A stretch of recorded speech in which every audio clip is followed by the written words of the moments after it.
Hello, രാവിലെ തന്നെ നമ്മൾ അമ്പലത്തിൽ പോവുകയാണേ. ഇന്ന് ഉണ്ണിയേട്ടൻ്റെ ബർത്ത്ഡേ ആണ്. ലച്ചുവിൻ്റെ ബർത്ത്ഡേ കഴിഞ്ഞതിൻ്റെ പിറ്റേ ദിവസം തന്നെ ഉണ്ണിയേട്ടൻ്റെ ബർത്ത്ഡേ ആണ്. ഒക്ടോബർ 31 ലച്ചുവിൻ്റെ ബർത്ത്ഡേ, നവംബർ 1 ഉണ്ണിയേട്ടൻ്റെ ബർത്ത്ഡേ. അത് മാത്രമല്ല, ഞങ്ങൾ ഒരു 2 വീലർ എടുത്തിട്ടുണ്ട്. അപ്പോൾ അത് ഒന്ന് പൂജിക്കണം. അതിനും കൂടി വേണ്ടിയിട്ടാണ് നമ്മൾ ക്ഷേത്രത്തിലേക്ക് വന്നത്. ആദ്യം ഞങ്ങൾ ചാമക്കാവ് ഭഗവതി ക്ഷേത്രത്തിലാണ് പോയത്. ഉള്ളിലേക്ക് കയറി തൊഴുതു. ക്ഷേത്രത്തിൽ ആരും ഉണ്ടായിരുന്നില്ല.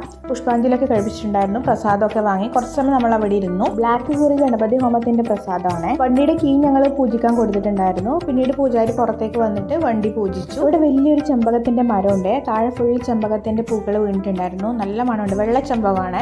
നല്ല സ്മെല്ലാണ് കേട്ടോ. അപ്പോൾ നമ്മുടെ കീയും പൂജിച്ചിട്ട് കിട്ടി. ഇതാണ് നമ്മുടെ വണ്ടി. വണ്ടി ഫുൾ ചന്ദനത്തിൽ ഇങ്ങനെ കുളിച്ചിരിക്കുവാണ്. അപ്പോൾ എനിക്ക് ഈ കളർ കോമ്പിനേഷൻ നല്ല ഇഷ്ടപ്പെട്ടു. പിന്നെ നമ്മൾ പോയത് അന്നൂർ ശ്രീ മഹാവിഷ്ണു ക്ഷേത്രത്തിലാണ്. അപ്പോൾ ഇന്നത്തെ വീഡിയോ ഇത്രയേ ഉള്ളൂ. അപ്പോൾ വീഡിയോ ഇഷ്ടപ്പെട്ടാൽ തീർച്ചയായിട്ടും ലൈക്ക് ചെയ്യുക. നമ്മുടെ ചാനൽ ആദ്യമായിട്ടാണ് കാണുന്നുണ്ടെങ്കിൽ ഒന്ന് സബ്സ്ക്രൈബ് ചെയ്ത് സപ്പോർട്ട് ചെയ്യണേ.